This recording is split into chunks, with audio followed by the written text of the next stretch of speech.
Hi, I'm Mark Mannis, Director of Instruction at the Highlands, and today I want to give you a little Christmas present, my pre-round warm-up routine. I'm not talking about hitting golf balls, I'm talking about how to stretch, how to get yourself warmed up and ready to go. Here's how I do it. I start by working at the extremities, working with my fingers. I want to warm up my hands. I want to do some finger curls. All we're doing is curling up the fingers. I don't want to see you make a fist. We're not going this way. It's literally just your fingers. Try to take the tips of your fingers and touch the base of your fingers. That's all we need to do. Next, I want to warm up my neck. I'm just going to do some circles. First, I'm going to start by moving to the right. Then I'm going to go to the left.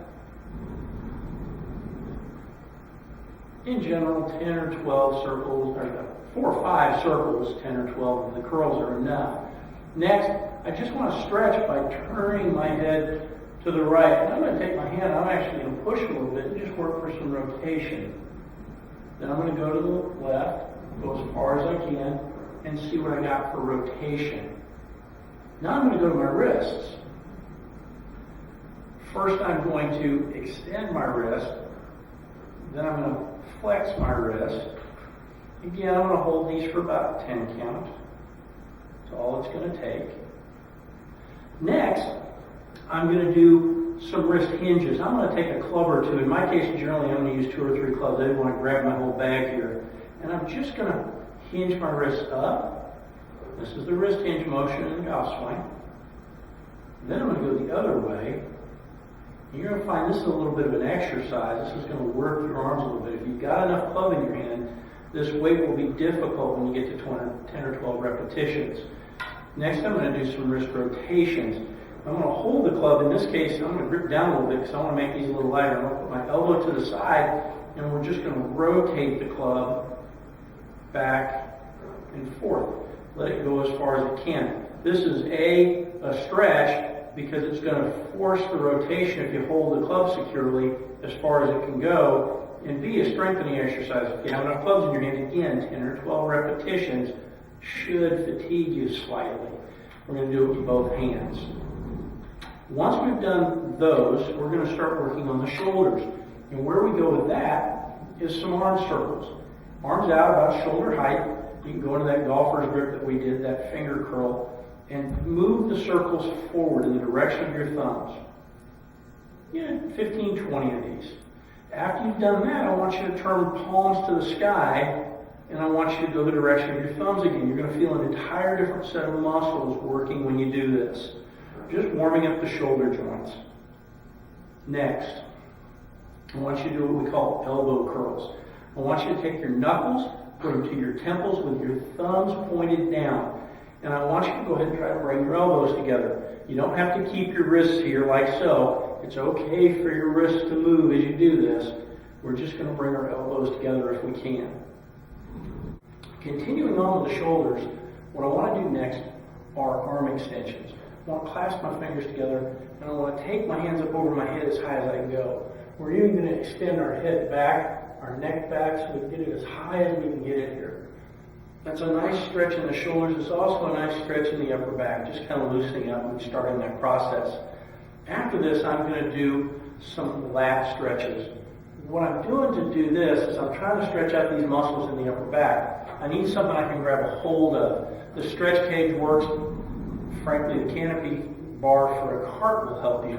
You grab hold, and whichever arm you're grabbing hold with, I want you to turn your hips away from. So I want you, in this case, I'm grabbing with my right arm, so I'm going to turn my right hip as if I'm making a backswing and go back as far as I can. My arm is parallel with my shoulder. Some of you will find it will gain more benefit from going up high. Some will gain more benefit from going down low. You may want to do all three. And as always, this is a 10 to 15 second hold. We're going to do it with both arms. Now, having done that, the next thing I want to do are some golfer's turns. For that, I'm going to use this pole. Use your driver. Take it, put it behind your shoulders, and all I want you to do is get in your driver stance, and I want you to turn as far as you can. Turn your shoulders as far as you can. It's okay to let your hips move. You're not allowed to let your right foot roll when you go this direction. It should stay flat on the ground. If it's rolling, your hips are not turning, they're swaying, and we want to turn. We're going to hold it for about a 10 count. And we're going to do it in both directions. Always do motions in both directions. I don't care if you're right-handed or left-handed, we're going both ways. Crash. Next. Again, I'm going to use the cart when I'm at the golf course for this one. These are stork turns. I'm just trying to open my hip up. I'm going to bring my foot up next to my knee, and I'm simply going to rotate my knee out and back. Notice my hips are moving, but only minimally. It's more about the movement of the knee and the hip joint, not about rotating the pelvis. We're going to do it on both sides, about 10 of these. We're going to follow this with a gravity drop. It's time to stretch out your legs. Gravity drop means this. Find a stair. You can stand on the cart bumper if you need to. Hold on tight and simply let your heels drop. This is one of my favorite stretches. For those of you that have some low back pain, you may find you want to do this for much longer than I recommend here. We're going to put our balls of our feet on the stair tread or on the bumper. We're going to let our heels drop until we find the stretch happening in our calves. The interesting part about this stretch is the longer you stay there, the higher the stretch will go. When my back's bad, I'll stay there for up to 5 minutes and I'll actually feel it get into my glutes and lower back. It's a great stretch to kind of get you pulled out, stretched out from bottom to top. Good way to do things. Next up is on the ground. These last few things are fairly simple, but we do need to get on the ground and do them. Number one, I want you to sit down and reach for your toes. This is a hamstring stretch. Most people are just going to bend over and try and touch the ground. That's really the worst thing we can do because now we're asking our back to support all of our weight as we come forward. Better to actually sit down and reach for your toes. If you can't grab your toes, grab your towel. Loop it over your toes, pull, sit up straight. The more we do this, the more stretch we're going to get through here. Many of you are going to find that you're just really tight in your calves and your hamstrings aren't a problem. But I think a lot of you from a seated situation will find your hamstrings are really the problem. Next, we're going to do a cat and dog. Cat and dog is nothing more than getting down on all fours and stretching like a cat and a dog. One, we arch our back down as far as we can, belly to the ground. Two, push the middle of our back up as high as we can. Good general stretch for your spine. Start to open it up and get it moving. Next to last motion that I do, and this is for rotation. I'm trying to get upper body rotation. So I lay on the ground as if you looked at me and you see there was a chair here. And I'm going to keep my knees together, hands like so, and I'm going to open up and let my arm go over as far as it can go. I like it to touch the ground.